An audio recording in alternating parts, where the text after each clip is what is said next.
কেছটোৱে ট্ৰেডিঙৰ ওপৰত আছিলে, কিন্তু এতিয়া কেছটো অকল মোৰ ওপৰত হৈ গ'ল। আজি ফাইনেলি বহুত দিনৰ পিছত সাহস কৰি মই চাৰেণ্ডাৰ কৰিব ওলাইছো। মই ফুল কোঅপাৰেট কৰিম পুলিচৰ লগত। ইমান দিনে কৰিব পৰা নাছিলো, মই পলাই ক'তো থকা নাই, মই লুকাই আছিলো অকণমান। মই পৰা নাছিলো সহ্য কৰিবলৈ, ইমান সহজ নহয় নিউজ এটা শুনি থকা বা নিউজ এটা কৰি থাকিলে। দিনৰ পৰা আপোনালোকে মোৰ বহুত নিউজ শুনি আছে, বহুত অপপ্ৰচাৰ চলি আছে। যি নিউজ বাজিছে তাৰ 10%ও সঁচা নহয়।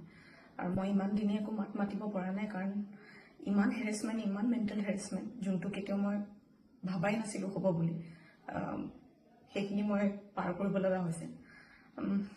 মেণ্টেলি প্ৰস্তুত নাছিলো কোনো ধৰণৰ কথা ক'বলৈ বা কিবা ষ্টেটমেণ্ট দিবলৈ। সেইটো কাৰণে 7 দিন মই যেনে কটালো, কিন্তু এতিয়া